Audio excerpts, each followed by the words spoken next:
Obrigado pela metade de um aleluia e 2 amém aqui. Tudo bem com vocês? Uou! Amém. Obrigado, pequeno. Então, gente, só frisando com vocês a questão do Vision Builders. A gente, desde que o Crossing Lives começou, porque era Crossing Lives, depois virou C3, a gente começou em outubro de 2010 as nossas reuniões. E desde lá, desde quando a gente veio aqui para B-Rap, que era uma salinha lá em cima, na sala de ginástica, sempre essa loucura desse monta e desmonta, e é uma loucura, é uma doideira. Cara, a galera da banda trabalha pra caramba, todo dia às 4 horas, monta tudo isso aqui, acaba o culto, a gente desmonta tudo isso aqui, né? E a gente fala assim, a gente quer um dia poder conversar com as pessoas depois do culto, tomar um café, né? E a parte das crianças, as crianças terem uma estrutura maior, um lugarzinho legal onde você consiga fazer um negócio temático para as nossas crianças, né? Você tem a gente tem um palquinho legal, sabe? Tem um ambiente massa, estacionamento, lugar para esportes, com a nossa cara, com o nosso jeitão. É legal estar aqui, é tremendo. Mas Deus sempre gosta de nos esticar. Deus sempre gosta de nos fazer. Quando a gente está confortável demais, Deus fala, chega, está confortável, se mexe, né? E eu creio que Deus está mexendo com a gente agora, então eu quero encorajar você a vir, né? Fazer parte, né, desse sonho, desse projeto, né, nem que seja com 50 centavos por mês, não importa, né? O que não importa é isso, o que importa é a gente fazer parte. Eu vou levantar uma cadeira, posso fazer isso? Pode, você é bem-vindo, né? Falando em cadeira, por que a galera não senta nas cadeiras dos pastores? O pastor Ronald já fala que não gosta de marcar lugar, ele não tem lugar marcado, e a galera não senta, não sei se é porque não dá azar, tá, galera? Não dá azar você sentar na cadeira do pastor. Você não é amaldiçoado. Então vamos lá. Quero falar de um assunto muito legal. Eu estou desde abril com esse assunto. E na última vez que eu preguei, o Espírito Santo não deixou eu pregar. Mas dessa vez ele deixou, né? E é um assunto que me pegou de surpresa até ontem. Enquanto eu ainda estava finalizando a palavra. E eu comecei a ver que profundeza que é esse assunto, mas que assunto é esse, né? Mas calma, né? A gente cantou que vem ao céu hoje aqui, né? Que é uma representação do Pai Nosso, né? E eu tava dando uma estudada no Pai Nosso, e eu estava lendo ali a parte, né? Pai Nosso que estás no céu, santificado seja o teu nome, venha o teu reino, seja feita a tua vontade, né? Assim na terra como no céu. Quando fala de reino ali, a palavra no grego usada ali fala de esfera, fala de realeza. Então quando você fala, venha o teu reino para Deus, por isso que não é, o Pai Nosso é muito mais do que você imagina, não é aquela oração do jogador de futebol, Pai Nosso que está no céu, santificado seja o céu, chega lá, cara, primeira jogada lá ele já está mandando, né? Não é isso, o Pai Nosso é uma oração tão profunda, seja feita, venha o teu reino, venha a tua realeza, venha a esfera de realeza que existe no céu, seja feita a tua vontade. A palavra vontade ali, ela tem vários significados: escolha, propósito, decreto, inclinação, desejo, prazer e vontade. Tudo isso significa essa palavra, seja feita a tua vontade. Então quando você fala do Pai Nosso, você fala, seja feita a tua escolha, seja feito o teu propósito, decreto, inclinação, desejo, aqui na terra, assim na terra, ou seja, esfera da humanidade, assim como é no céu. Você acha que a cidade de Curitiba está parecida com o céu? Não? Então está na hora da gente se movimentar e mudar essa realidade, porque nós carregamos essa atmosfera. Ah, mas o mundo vai de mal a pior, é só ler Apocalipse. Então Jesus não falaria para a gente fazer isso. Jesus não falaria que a gente faria as mesmas coisas que Ele, maiores. Amém? Mas eu não vou falar do Pai Nosso, eu só quero despertar você um gostinho, mas como que eu acesso, como que eu consigo trazer essa realidade para a terra, essa realidade do reino celestial. E gente, isso é possível. Vocês veem, alguém de vocês sabe de algum relato da sombra de Jesus curando? Não. A sombra de Pedro? Sim. Ele carregava uma atmosfera e ele já fez algo maior do que o próprio Jesus fez. Mas como que a gente acessa isso? Como que eu posso acessar essa realidade? Como eu posso tornar isso alcançável? O que é essencial, crucial para que o cristianismo aconteça? Quero pedir ajuda de vocês agora. O que vocês acham que é essencial para o cristianismo acontecer? Digam para mim aí, falem. Amor, o que mais? Obediência, o que mais? ousadia, que mais? Persistência, graça, fé. Amém? Nenhum de vocês falou a palavra que é mais crucial do que todas essas. Ué, como assim? Vou ler aqui com você. Também, mas não é. A palavra crucial para o cristianismo, acredite você ou não, eu vou provar para você, e eu prometo para você que você vai amar essa palavra depois dessa noite. A palavra crucial para o cristianismo, para que tudo comece, para que nós possamos nos beneficiar, usufruir de todas essas outras que vocês disseram para mim, é arrependimento. Arrependimento. Sem essa palavrinha, nada. Sabe o que é nada no grego? Nada no cristianismo vai acontecer sem arrependimento. Mas muitos de nós, ou quase todos nós, não gostamos dessa palavra. Por quê? Porque ela é mal interpretada. Porque a palavra arrependimento, ela está associada ao quê? Remorso. Ah, se arrependimento matasse.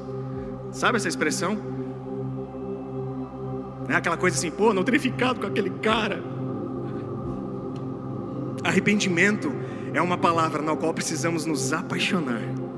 Precisamos nos tornar melhores amigos do arrependimento. Arrependimento não é uma palavra muito amada por todos. Arrependimento é tão crucial que nós não conseguimos experimentar o verdadeiro cristianismo sem ele. E entenda, e eu vou explicar para vocês, e eu vou ler alguns textos para vocês, que arrependimento não é um evento isolado. Geralmente a gente acha que o arrependimento é um evento isolado, onde tem lágrimas, geralmente, não é? Eu já vi pessoas se arrependerem sem lágrimas, e eu já vi gente rolar muita lágrima e não ter um pingo de arrependimento. Não é porque você chora que você se arrepende, mas ele está associado também. E eu já vou trazer os textos para vocês. Arrependimento não é um evento isolado. Arrependimento não é um momento específico de tristeza. Arrependimento deve ser um estilo de vida. Nós devemos andar em arrependimento. Mas como assim andar em arrependimento? Que coisa louca é essa? Como assim? Primeiro vamos para o texto. Vamos chegar nos textos. Eu digo para você que arrependimento é o começo de tudo. É o começo dos evangelhos.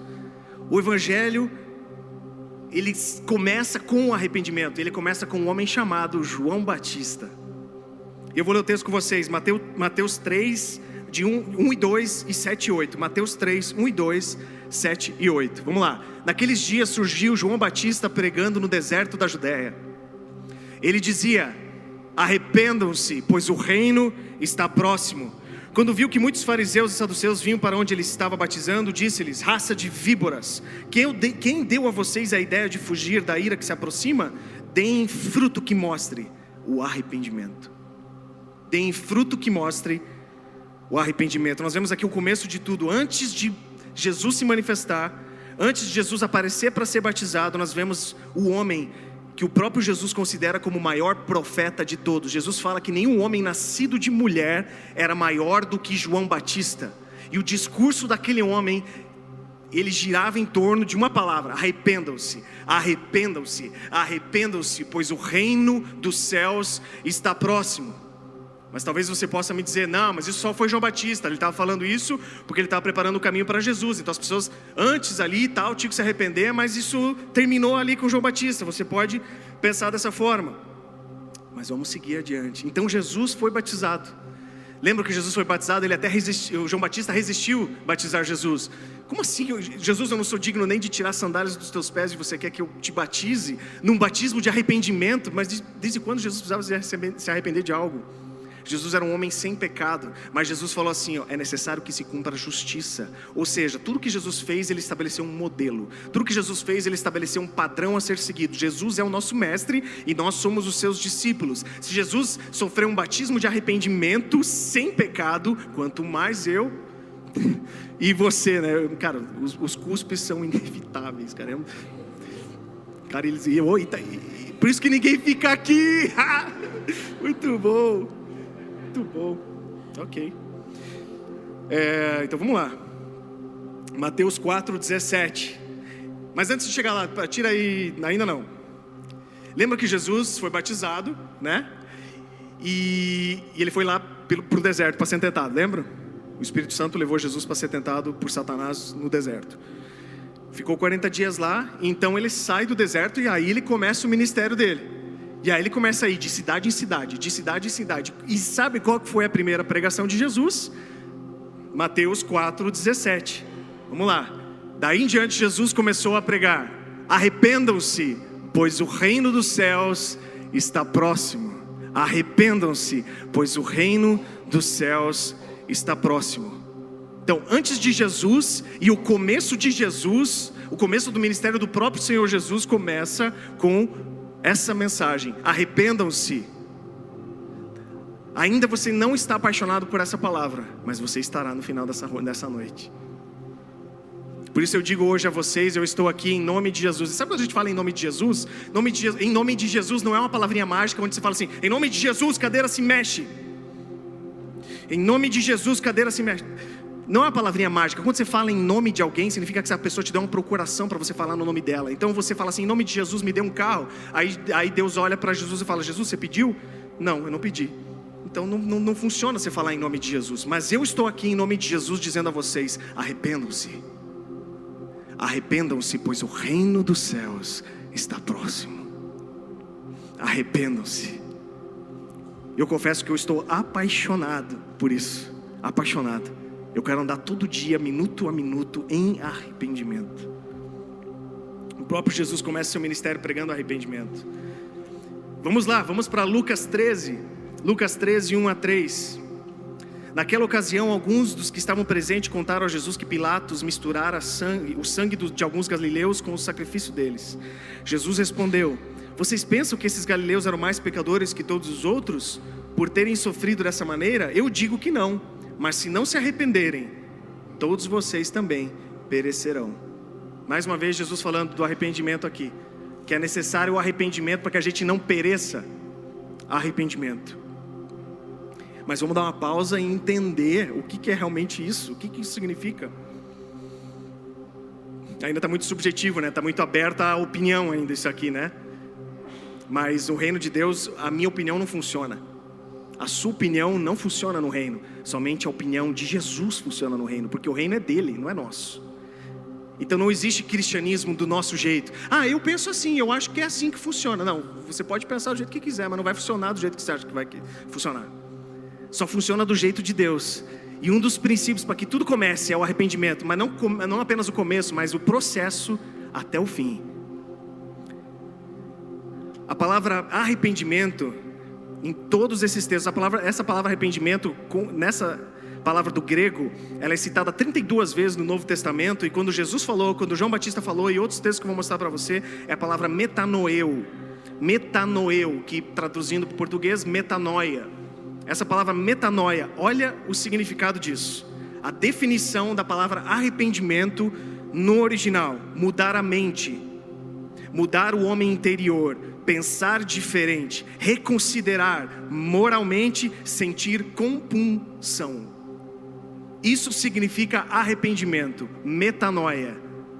E daqui a pouco eu vou falar um pouquinho sobre essa parte da compunção, mas antes disso eu vou ficar na parte do mudar a mente, mudar o homem interior, pensar diferente, reconsiderar.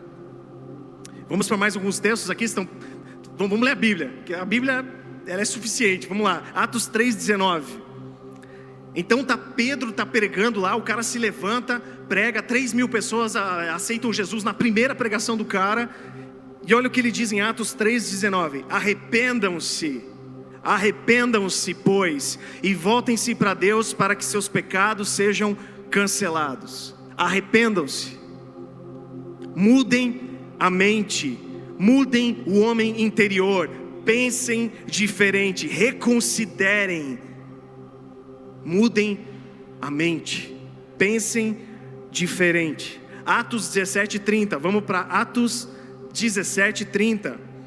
Diz assim: no passado Deus não levou em conta essa ignorância, mas olha isso, gente, olha isso. Mas agora ordena que todos em todo lugar se arrependam. Quando eu fui atrás, gente, eu sou um eterno aprendiz, eu gosto de cavocar, eu gosto de ir atrás ali sabe, eu não gosto de pegar só ler ali e, legal, não, gente, cavoque sua Bíblia, até o Espírito Santo gerar algo dentro de você, porque o que acontece? Se você apenas ler a Bíblia por ler, você vai entupir teu cérebro de informação, e você vai estar inchado na sua cabeça, e vai andar com um cabeção assim, e não vai resolver nada. Você precisa trazer o Espírito Santo para a sua leitura, e você precisa cavocar. Espírito Santo, eu não estou entendendo, Espírito Santo, eu não saio desse versículo enquanto o Senhor não falar comigo. E foi isso que eu fiz. E olha isso, gente. Quando essa palavra ordena, a tradução dela no original significa: eu notifico, eu ordeno, eu comando, eu suplico solenemente. Deus nos ordena, Deus nos comanda, Deus nos suplica solenemente que nos arrependamos. No passado Deus não levou em conta essa ignorância, mas agora ordena que todos, em todo lugar, se arrependam. Aqui nós vemos o quão crucial, o quão essencial, o quão vital é nos arrependermos. É uma ordem dos céus, é um comando do Deus Todo-Poderoso, Criador dos céus e da terra. Não sei contar você, mas isso me arrepia violentamente, me dá 3 tipos de arrepios diferentes. O Criador dos céus e da terra, aquele que soprou estrelas, as estrelas saíram da boca dele, que disse: haja luz, e houve luz. Aquele que criou tudo com a palavra da sua boca, o universo, as galáxias. Esse ser divino, todo-poderoso, Criador, comanda que todos na face da terra se arrependam. Cara, não é incrível isso? Não é incrível? E o interessante é que a palavra de Deus, ela não deixou isso escuro para nós, ela não deixou subjetivo isso para nós, está claro. Então Deus fala assim: vocês precisam mudar a mente de vocês precisam mudar a forma que vocês pensam, para que vocês possam entrar no meu reino. Quero dizer algo para você: existem apenas 2 reinos na face da terra, o reino das trevas e o reino da luz. Você escolhe ou viver de acordo com a mentalidade, os princípios e o sistema do reino das trevas, ou você decide viver debaixo do que o reino da luz declara. Por isso que a nossa opinião não funciona. Porque o reino de Deus, ele está pronto. Tenta chegar na presença da rainha da Inglaterra, de bermuda, de chinelo, sem autorização, sem marcar a hora. Você vai conseguir? Vai conseguir? Não. E por que no reino de Deus a gente acha que tem que fazer as coisas do nosso jeito? Por que no reino de Deus, que é muito maior, eu acho, que o reino da Inglaterra, né? Ali da Inglaterra não, é o Reino Unido. Eu acho que é um pouquinho maior, né? E às vezes a gente fica negociando, sabe? Não, é o meu jeito, não quis dizer. A palavra não quis dizer isso. Na verdade não quis dizer, entendeu? É que não está dizendo isso também e tal. E aí o que acontece? Quando a gente não muda a nossa mente, a Bíblia vira um buffet. O Senhor é o meu pastor, nada me faltará. Trazei o dízimo. Velho Testamento, lei, sai, demônio, não toca no meu bolso. Se é para jogar fora uma coisa do Velho Testamento, joga o Salmo 23 também. Então a gente quer brincar com a palavra de Deus, escolhendo só as coisas, né? Só, Jesus me ama, Jesus fez tudo por mim, coisa bonita, né? Ai, ficarão de fora aqui, não fica de fora nada. Jesus me ama, rapaz, ele não vai. No final de tudo, tem um pregador que o cara é top, o cara é muito bom, o cara é um excelente pregador. O cara pirou tanto a ponto de que ele falou assim: cara, no final de tudo, o amor vai prevalecer, ninguém vai para o inferno. Ele falou assim: todo mundo que está no inferno vai voltar. Cara, pregador top americano. Cara, eu vi as pregações dele, eu não lembro, eu nem vou falar o nome dele também, que não, né, não vamos, mas até saiu na Isto É, se eu não me engano, uma época, uma entrevista com esse cara, que ele falou que no final de tudo, né, o amor, né, vai prevalecer. Isso, ele fez da Bíblia um buffet para ele, e que no final de tudo, Deus mentiu, né? Só que não é? Só que não. Sabe por quê? Eu experimentei por muito tempo isso na minha vida, e o Espírito Santo nos últimos meses, nesse último 1 ano, esse ano tem sido, cara, sabe o que é Deus pegar, moer você, botar você assim, ó, sabe quando você pega a laranja e espreme até tirar todo o suco que tem nela. E o Espírito Santo tem feito isso comigo, cara, e dói. Sabe por quê? Porque ele quer matar o Adão. Ele quer matar o velho homem. Ele nos espreme, e ele nos espreme até sair o que é de melhor, a essência, o produto original. E nesse último ano, o Espírito Santo tem me ensinado que eu preciso mudar minha mente. Por que acontece? Nós temos patinado no nosso cristianismo por causa da falta de arrependimento, por causa da falta de mudança de mente. Nós temos colocado band-aid em câncer.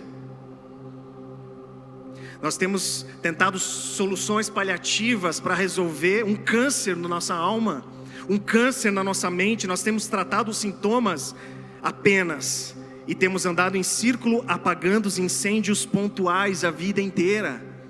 É ou não é verdade? É ou não é verdade isso? Gente, eu experimentei muito isso na minha vida e ainda experimento. Eu falo, Deus, eu não aguento. Deus, eu preciso ser transformado, eu preciso ser a pessoa que o Senhor desenhou no céu. É por isso que não existe comparação, sabe? Não tem como você comparar com o outro, porque existe um projeto original no céu, e é só esse projeto que você deve se comparar. Com o projeto original e só, você não se compara com o outro, porque você nunca vai se encaixar no molde do outro. Então eu cansei, falei, Deus, eu preciso mudar a minha mente, eu preciso parar de girar, sabe? Ficar num ciclo vicioso. Eu me lembro que eu ouvi um testemunho, esses dias eu ouvi um testemunho incrível de um cara viciado em cigarro, e ele a vida inteira lutando, e eu já fui um desses, vindo para a igreja e tudo mais, e lutando nessa área. E esse cara, ele recebia oração, recebia imposição de mãos, repreendia demônio, fazia jejum, e o cara não conseguia largar o cigarro, não conseguia, até um dia ele chegou chorando diante de Deus. Deus, por quê? Por que eu não consigo? Olha isso, cara, sabe, Deus dá uma resposta que acaba com você, né? Deus, por quê? Aí Deus olhou para ele. Deus chegou para ele e falou assim, sabe por que você não é liberto? Porque você gosta. Esse é o problema, você gosta de fumar. Então ele se quebrantou diante de Deus, falou, Deus, então tira isso de mim, muda o meu interior. E a partir desse encontro que ele teve com o Espírito Santo, ele nunca mais fumou.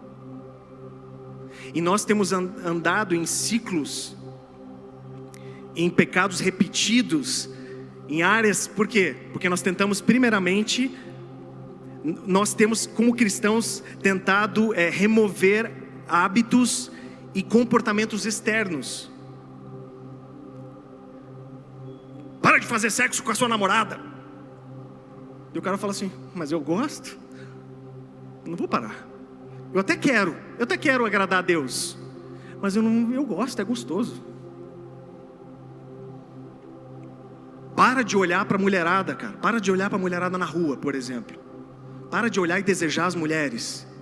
Você que é casado, você que tem namorada, para de olhar. Para de cobiçar a mulher do próximo. Mas o cara gosta, porque é prazeroso para a carne dele. Então você tentar apenas mudar comportamentos não resolve. Por quê? Porque você vai voltar a fazer. Em algum momento você vai voltar a fazer. Aí você vive de conferência em conferência, de culto em culto. Aí o cara é incendiado, sai, agora não faço mais. O cara fica 4 dias sem fazer. No 5º dia ele volta a fazer. Sabe por quê? Porque ele não mudou a mente dele. Ele não teve o interior, o homem interior transformado. Porque quero dizer algo para você. Quando você muda a sua mente e permite o Espírito Santo mexer com você aqui dentro, o comportamento ele é orgânico. Você entende? O cara que tem problema com isso, a mulher pode estar vestida com a roupa que for, que ele vai chegar e vai olhar nos olhos dela e vai conseguir amar essa pessoa, sem um pingo de impureza. O cara fumou a vida inteira, 10 anos, 2 carteiras de cigarro por dia. Ele vai ver a pessoa acendendo um cigarro na frente dele. Ele não vai sentir, sabe por quê? Porque ele resolveu aqui. Mudança de mente. Mudança do homem interior. Então está na hora de nós combatermos o velho homem aqui. Não apenas tentarmos apagar incêndios pontuais. Sabe? Incêndios pontuais, aí você apaga aqui, mas ele vai acender outro aqui. Você entende? Você fica naquela, e é isso que o diabo quer. Sabe o que o diabo quer? O diabo quer só uma parte do teu coração, ele não quer o teu coração inteiro. Sabia que para o diabo, 1% do seu coração já basta para ele. Porque daí você não é 100% de Jesus. Você entende isso? Então, eu me lembro que a Vanessa está lendo um livro do C.S. Lewis que fala que é Cartas de um Diabo para o Seu Aprendiz. Então esse livro é um demônio chefe escrevendo uma carta para o aprendiz dele, como ele deve fazer. E tem uma parte do livro que ele fala assim para o aprendiz dele: deixa o cristão orar, pode deixar ele orar, não tem problema, deixa ele orar. Só se preocupe quando a oração dele, ele não for mais o centro da oração dele. Quando Deus se tornar o centro da oração dele, aí você tem que se preocupar, aí você tem que atacar. Gente, o diabo tem mais de 6 mil anos de experiência em humanidade. Ele sabe. Mas agora eu dei uma chave para você. E ele vai ficar bravo comigo, ele já está bravo comigo por isso. E ele vai ficar bravo com você porque você descobriu isso. Que a chave não está em mudar comportamentos. A chave do cristianismo não está em mudar comportamentos. A chave do cristianismo está em arrepender-se, mudar o homem interior. E então tudo se torna orgânico. Nada te dá mais prazer fora. Você não quer mais quebrar aquilo que você tem com Jesus, porque teu homem interior está resolvido. Sem mudança de mente, eu garanto a vocês, sem medo, será impossível experimentarmos o que o céu tem para nós. Impossível, se você não mudar a sua mente, o seu homem interior. Vamos parar de achar que a nossa opinião é o que vale. Não, só existe uma opinião que vale, do homem chamado Jesus. Essa vale. Ai, tá crenteando, só fala de Jesus, tá crenteando. Daí? Tem gente que só fala de política, e a gente acha legal. Tem gente que só fala de futebol, e a gente não tem problema nenhum com isso. Aí o cara vai falar só de Jesus, das coisas de Jesus, né? Mas beleza, vamos pra lá, vamos pra frente. Romanos 12:2, aí eu trago também a prova de tudo isso que eu estou falando. Romanos 12:2, todos vocês conhecem esse texto, não conhecem? Não se amoldem ao padrão deste mundo, mas o que? Transformem-se pela renovação da sua mente. Para quê? Para que sejam, primeiro, capazes de experimentar e comprovar, ou seja, por experiência, a boa, agradável e perfeita vontade de Deus. Não é louco isso? Não é louco isso? Deus, eu quero experimentar a tua vontade, a tua boa, perfeita e agradável vontade. Deus, eu quero. Deus fala, muda a sua mente. Não acho que eu vou chegar e fazer assim, mude a sua mente. Sabe por quê? Deus, ele nos disciplina, ele nos molda para que a gente possa sobreviver às suas bênçãos. Sabe por que Deus não dá certas coisas para nós? Porque senão a gente vai morrer. Tem coisas que Deus não libera porque a gente morre. Então Deus nos molda, Ele nos prepara para que Ele possa liberar coisas maiores para nós, para que a gente não morra e se desvie. Então o homem interior precisa ser moldado, para que experimenteis, para que comprovem a boa, agradável e perfeita vontade de Deus. Transformem-se. Então, como um bom aprendiz que sou, o que eu fui fazer? Eu fui cavocar no textinho. Então eu fui na palavra transformem-se ali. A palavra original fala de metamorfose, transfiguração. Aí eu fui no significado real da palavra metamorfose. O que significa metamorfose? Mudança ou alteração completa no aspecto, natureza ou estrutura de alguém ou de alguma coisa. Alteração de personalidade e modo de pensar. Não é incrível isso? Não é incrível isso? Não se amolde ao padrão deste mundo, mas sofram uma metamorfose, ou seja, se transforme em algo que você não é. Se transforme em algo que você foi criado para ser, o original. Toda pessoa sem Jesus é made in Paraguai. Todo mundo sem Jesus é falsificado. É falsificado. Somente em Jesus, conhecendo a Ele, me expondo a Ele, que eu começo a me conhecer de verdade. Somente no relacionamento com Jesus, numa transformação de mente, nessa metamorfose, nessa metanoia, andando em arrependimento, que eu começo a me conhecer de verdade. Não sei quantos de vocês já perceberam isso, que conforme a gente vai andando com Deus, vai buscando, vai se expondo a Ele, você fala assim, nossa, não sou eu. É ou não é verdade? Quantas vezes a gente falou, nossa, de repente alguém me xinga e eu não reagi, eu não me defendi. Fala, uau, esse não sou eu. Não, esse é você. Esse é o teu verdadeiro eu. Eu quero encorajar vocês. Vocês já estão gostando mais dessa palavra arrependimento hoje? Já não está mais gostosinho de ouvir, cara. Arrependimento é um negócio gostoso. Não é aquela coisa, arrependam-se, aquela coisa, só seja. Não assusta mais. Porque o arrependimento faz com que a gente experimente tudo o que Deus tem para nós. Tudo, a agradável, boa e perfeita vontade de Deus. O arrependimento, a metanoia. Yes! Jesus é demais. Aí eu fui na nova versão transformadora do texto, que é lindo a forma como eles traduziram. Não imitem o comportamento e os costumes deste mundo, mas deixe que Deus os transforme por meio de uma mudança em seu modo de pensar, a fim de que experimente a boa, agradável e perfeita vontade de Deus para vocês. Uau!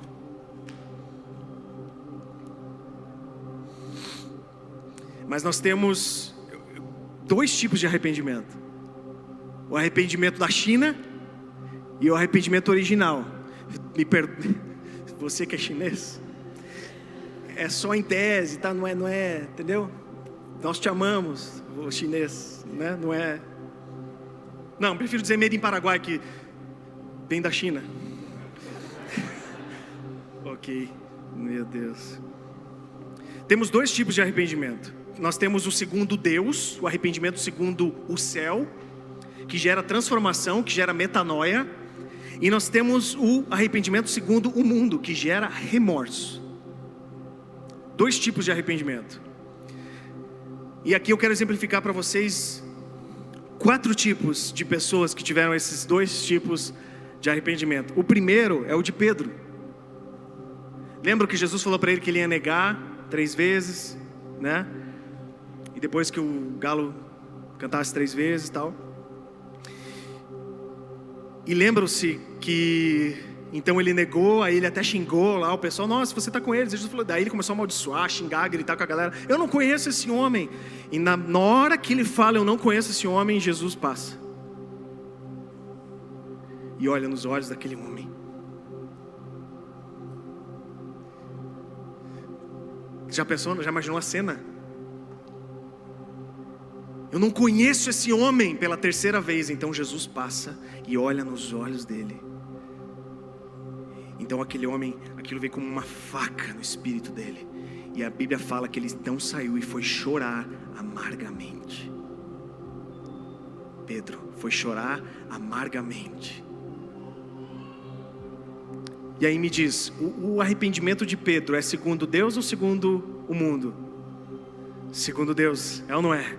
Porque o que ele fez? Ele saiu, chorou amargamente. Por quê? Porque ele viu que tinha ferido o coração do mestre dele. Você acha que foi fácil para Jesus também ver o próprio Pedro negando a ele? Você acha que não foi?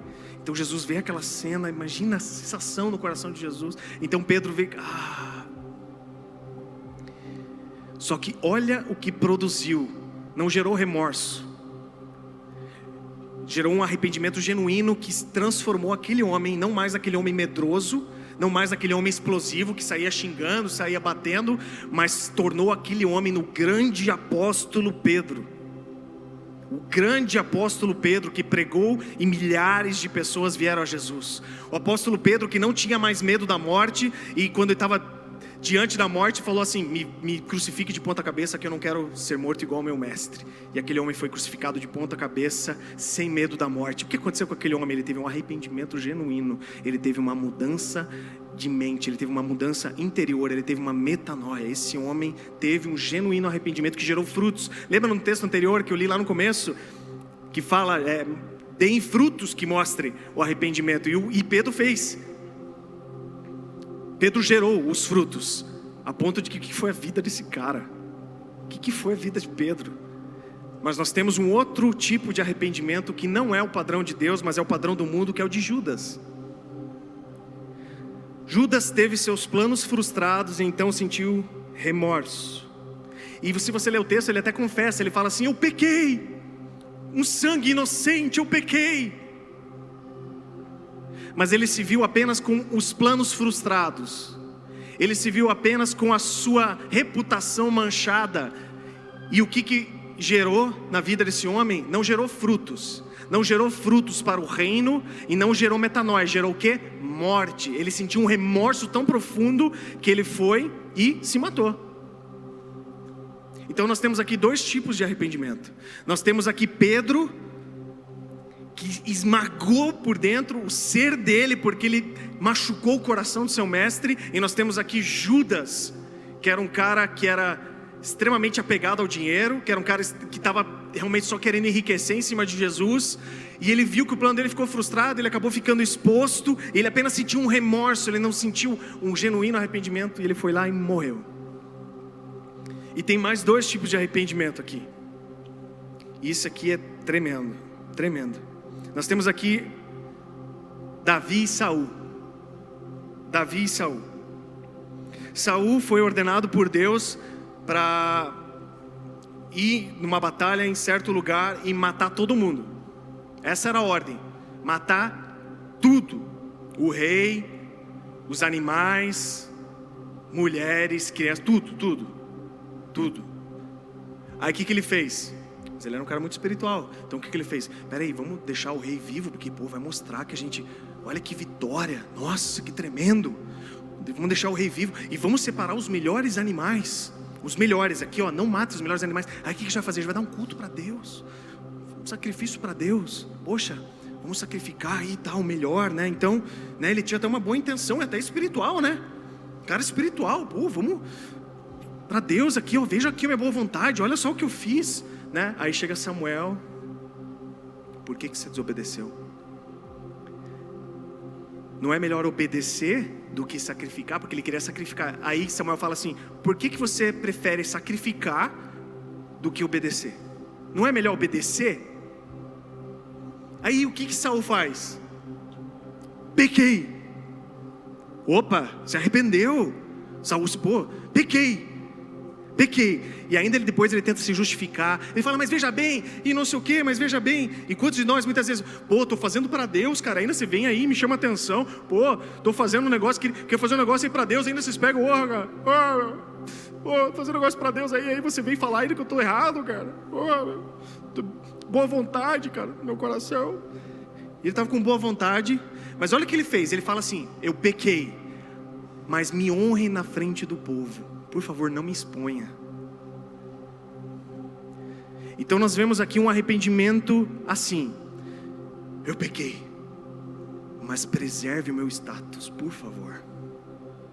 Eu me arrependo, mas vamos deixar low profile aqui, porque e se a galera saber, velho, o que vão pensar de mim? E ele fala: me honre na frente do povo, me honre na frente dos outros profetas, por favor. Não queima meu filme. Fala assim, não, vamos combinar. Eu confesso que eu pequei, mas deixa o meu status de boa. O que vai acontecer comigo? Então era um arrependimento baseado no medo e baseado no orgulho.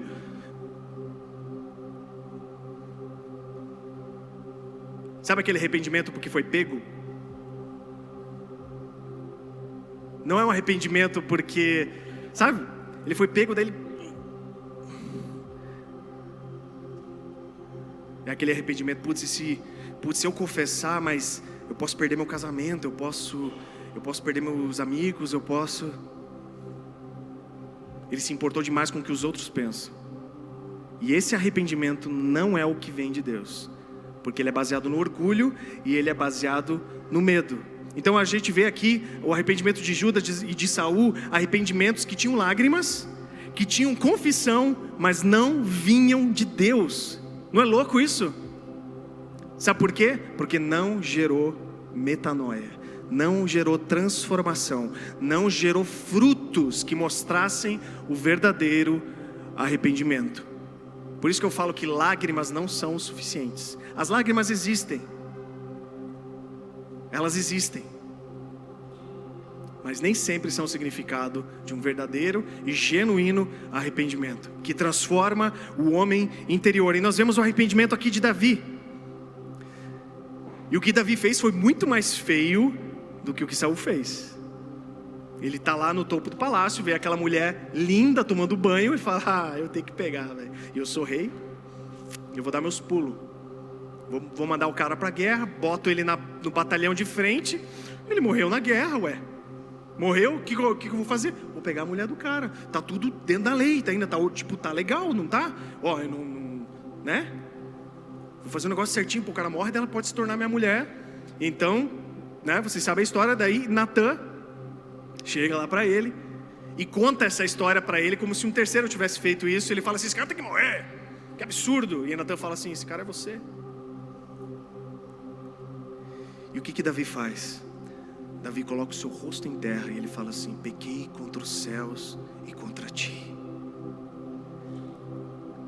Deus, contra ti, somente contra ti eu pequei. E esse homem se veste de cinza, esse homem coloca o rosto em terra, e o coração dele arde, e o coração dele queima, porque ele feriu o coração da pessoa que ele mais amava, que era o próprio Deus. E aí nós vemos um genuíno arrependimento, que tinha lágrimas, tinha quebrantamento, mas a fonte do arrependimento dele era o próprio Deus. Não era o status, não eram as pessoas, não era o que as pessoas iam pensar, não era orgulho, era o coração do próprio Deus. Deus, eu pequei contra ti. Contra ti eu pequei. E aí nós lemos aquele salmo, eu não lembro, é 50 e pouco, eu não lembro exatamente o salmo, que ele fala: cria em mim, ó Deus, um coração puro, e renova dentro de mim um espírito estável. Interessante, interessante, legal. Interessante que ele não fala assim: Deus, me ajuda a não pecar mais. Deus, eu não quero fazer mais isso. O que ele faz? Olha isso, olha que tremendo isso. Deus, cria em mim um coração, ele está falando do homem interior, cria em mim um coração puro e renova dentro de mim um espírito inabalável, um espírito estável. Ele olha para o homem interior. Davi foi um homem falho? Foi. E ele era um homem segundo o coração de Deus. Sabe por quê? Porque ele era desesperadamente apaixonado por Deus. Esse homem era tão apaixonado por Deus, Deus era a razão de tudo na vida dele, a ponto de que, quando ele realmente se estabeleceu como rei sobre Israel, uma das primeiras coisas que ele pede é: traz a arca de volta. A arca que representa a presença de Deus, ele pede para trazer de volta. Ele estabelece por 33 anos, turnos de 24 horas por dia de louvor e adoração. Você já pensou nisso? Que loucura isso? E era um homem que olhava para si, olhava para dentro de si, era transformado de glória em glória, em glória, em glória, em glória. Ontem eu até postei no meu Instagram que a única pessoa de quem nós devemos ser melhor é a que fomos ontem. Você não precisa ser melhor que ninguém, você não precisa se comparar com ninguém. A comparação ela é destrutiva, porque sempre vai ter alguém melhor que você, e sempre vai ter alguém pior do que você. Ou você vai se orgulhar, ou você vai se humilhar no sentido negativo da palavra. Então, a única pessoa que você deve se comparar é que você foi ontem. Como é que você foi ontem? Seja melhor. Como é que estava o teu homem interior ontem? Seja melhor. Então está na hora de jogarmos as medidas paliativas fora, de acharmos que então eu vou fazer eu vou pegar o YouVersion e fazer um devocional lá de 1 ano, ler a Bíblia, daí vai dar certo, não sei o que, cara. Leia a Bíblia, mas se você não transformar sua mente, você vai virar um filósofo apenas. Apenas um filósofo, cheio de informações. O que mais nós temos por aí na nação brasileira é teólogo desviado. Cheio de teólogo por aí que manja, põe a gente no chinelo em termos de conhecimento bíblico, mas nunca conheceu a Deus. Por quê? Porque nunca olhou para si, nunca renovou o seu homem interior, nunca foi transformado no seu homem interior. Metanoia, e o Espírito de Deus faz isso dentro de você. Vocês estão comigo? Amém? Amém? Vocês estão gostando dessa palavra arrependimento agora? Não é bom? Não é bom porque quanto mais você se arrepende, quanto mais você muda por dentro, mais você pode experimentar a boa, perfeita e agradável vontade de Deus. Tem áreas nas nossas vidas que a gente não experimentou ainda. Por que eu capengo tanto na área financeira? Por que eu capengo tanto na área do meu casamento? Por que eu capengo tanto em relacionamentos? Por que eu capengo tanto nisso? Porque você ainda não mudou a sua mente nessa área. Simples assim. Simples assim. Mude a sua mente e eu garanto, eu prometo para você que você vai experimentar nessa área a boa, a perfeita e agradável vontade de Deus para a sua vida. E para finalizar, 14 minutos eu tenho. Uau, que ótimo.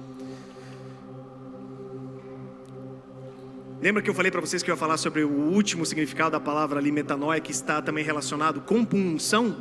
Não compulsão, né? Eu de ver o chocolate e não aguentar, não é compulsão, compunção com N. Compunção. Eu fui no dicionário para ver o significado dessa palavra, e no dicionário diz assim: contrição, sentimento de remorso, de culpa, de arrependimento pelos pecados ou ofensas cometidas, a expressão desse arrependimento, tristeza profunda por ter proferido ofensas contra Deus. Olha que louco. No dicionário, excesso de pesar e de sofrimento por ter praticado uma má ação. Ué, então faz parte isso? Ué, mas você não falou que lágrimas não significam e pode ter e pode não ter? Pode ter e pode não ter, mas uma coisa que precisa ter é compunção. Tá, então me mostra isso na Bíblia. Então vamos lá. 2 Coríntios 7, 10. Olha isso, gente. A tristeza, segundo Deus, não produz remorso, mas sim um arrependimento que leva à salvação. A palavra salvação ali fala de libertação também. Não é apenas ser salvo da ira, mas ser liberto da prisão do pecado. A tristeza, segundo Deus, não produz remorso, mas sim um arrependimento que leva à salvação. E a tristeza, segundo o mundo, que foi de Judas e foi de Saul, produz morte. Tiago 4, 9 e 10, olha que louco isso. Entristeçam-se, lamentem-se e chorem. Troquem o riso por lamento e a alegria por tristeza. Humilhem-se diante do Senhor e Ele os exaltará. Cara, o reino de Deus eu acho uma loucura. Eu acho muito legal porque tem hora que fala para rir, para chorar. Eu vou rir ou vou chorar? Isso, Jesus, isso, parece que Deus às vezes tipo ele... você não sabe o que o Senhor quer. O que eu faço? Eu choro, eu rio, o que eu faço? A tristeza, segundo Deus, não produz remorso, mas arrependimento. Que foi exatamente o que Davi sentiu. Davi sentiu a dor do coração de Deus. Ele sentiu a dor do seu pecado. Ele sentiu essa dor e ele se colocou no chão e se humilhou. Ele se entristeceu pela dor do seu pecado. É por isso que nós não devemos levar assim... a graça de Deus, né? Então vai lá, confessa, tá de boa. E a gente... vive assim de qualquer jeito, sabe, sem sentir o peso daquilo. Gente, o salário do pecado é a morte e continua sendo. Entendam isso, o salário do pecado é a morte e continua sendo. Nós precisamos nos colocar diante de Deus, nós precisamos nos ajoelhar diante de Deus, colocar o nosso rosto no chão e falar assim: Deus, eu não quero mais machucar o seu coração. Gente, entendo que a graça de Deus ela não é só suficiente para te salvar. A graça de Deus ela é suficiente para te dar poder para vencer o pecado, para não mais estar preso ao pecado. Entendam isso, é muito importante que a gente entenda isso. É possível viver um estilo de vida onde a gente traga essa realidade lá do Pai Nosso para a terra. E isso só é possível através de um estilo de vida de arrependimento. Sinta a dor do coração de Deus. Nós ainda vamos pecar? Sim, muito provável. Mas troque a palavra quando por si. Não é quando eu for pecar, se eu for pecar. Se eu pecar, não quando eu pecar. Porque quando você coloca o se, a margem diminui, não diminui?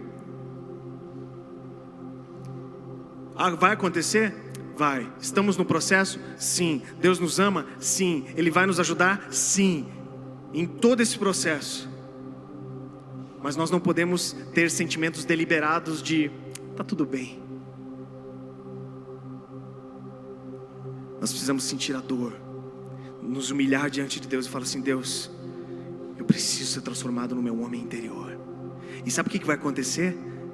Ele então trocará o nosso pranto por festa. Então Ele transformará a nossa tristeza em alegria. Então a dança no reino de Deus vai se tornar fácil. Você adorar a Deus aqui vai ser fácil. Sabe por quê? Porque você foi transformado, você foi liberto. Deus transformou a sua tristeza em alegria. E o Felipe lá no louvor nunca mais vai ter que pedir para você levantar a mão, porque isso vai ser orgânico, vai ser natural. Você vai dançar, você vai adorar, você vai celebrar, porque você é livre, você é perdoado, você é restaurado no seu homem interior, que se renova dia após dia, até nos tornarmos a imagem e semelhança do Filho de Deus. Amém? Vamos nos colocar em pé?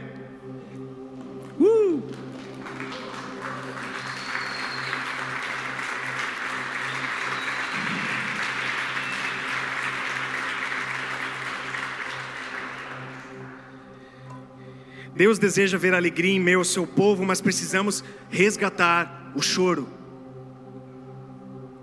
Precisamos resgatar as lágrimas. Precisamos resgatar o clamor.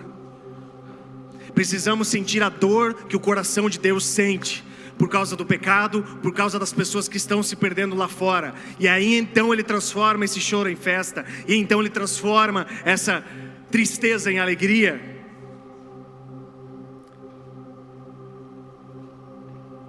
E para finalizar, isso só é possível com uma pessoa chamada Espírito Santo. É impossível, tudo isso que eu falei para você andar em arrependimento, você ter sua mente transformada sem a pessoa do Espírito Santo. A pessoa do Espírito Santo. Eu não falo de uma energia, eu não falo de uma luz, eu falo de uma pessoa. Jesus não está aqui na terra. Jesus subiu e Ele falou assim: eu vos deixo o Consolador, Ele vos guiará em toda a verdade, o Espírito Santo. E está na hora de nós mudarmos uma estatística que eu ouvi do Billy Graham, que realmente é uma estatística real, e está na hora de nós virarmos essa chave. O Billy Graham falou assim: 95% das atividades da igreja de Atos não funcionariam sem o Espírito Santo. E 95% das atividades da igreja de hoje funcionariam sem o Espírito Santo. Está na hora de nós dependermos radicalmente, por questão de vida ou morte, dessa pessoa chamada Espírito de Deus. O Espírito do próprio Deus, o Espírito do Deus vivo. Só é possível você ser transformado, só é possível haver um cristianismo relevante. Porque, gente, não existe cristianismo irrelevante. E se está sendo irrelevante, ele não está sendo cristianismo. E porque ele não está sendo cristianismo, sabe por quê? Porque não tem Espírito Santo. Não basta a gente querer o Espírito Santo para nós e sentir aquele calorzinho no peito e acabou, não. Ele é a pessoa que vai transformar você e vai tornar você bem parecido com Jesus. O Espírito Santo. E eu quero, nesses últimos 5 minutos aqui, 6 minutos, que a gente tem um toque dele hoje diferente, como nunca houve antes. O Espírito Santo pode fazer em 5 minutos muito mais do que eu falei tudo até agora. Por isso, feche seus olhos, abra o seu coração agora e abra sua mente para Ele. Espírito Santo, nós dependemos de Ti. Espírito Santo, nós precisamos de Ti. Espírito Santo, é impossível nos movermos sem Ti. Espírito Santo, queremos expressar como igreja a nossa radical e absoluta dependência do Senhor. Nós não nos moveremos se o Senhor não for. Assim como Moisés disse lá no deserto, o Senhor prometeu o anjo para Moisés e falou assim: eu vou enviar o anjo com você, e você vai ser abençoado, ninguém vai te resistir, mas eu não vou com você. Então Moisés fala assim: eu prefiro morrer no deserto com a tua presença do que entrar na terra prometida sem ela. Deus, nós não queremos entrar na terra prometida sem a sua presença manifesta no nosso meio. Espírito de Deus, manifeste-se no nosso meio agora. Levante as suas mãos, Levante as suas mãos, igreja. Levante as suas mãos. Vocês conseguem levantar as mãos? Levante as suas mãos. Isso é possível. Isso é possível. Levante suas mãos e diga: Espírito Santo. Diga com convicção: Espírito Santo, toca-me. Toca-me. Eu não quero ser mais o mesmo. Muda o meu homem interior. Diga, levante a sua voz e diga: Espírito Santo, eu me arrependo. Eu me arrependo. Hoje eu decido viver entregue, rendido, completamente dependente de Ti. Toca-me. Toca-me. Gente, tudo que você fala para o Espírito Santo, Ele leva a sério, porque Ele é extremamente puro. Ele acredita. Mais uma vez diga: Espírito Santo, toca-me.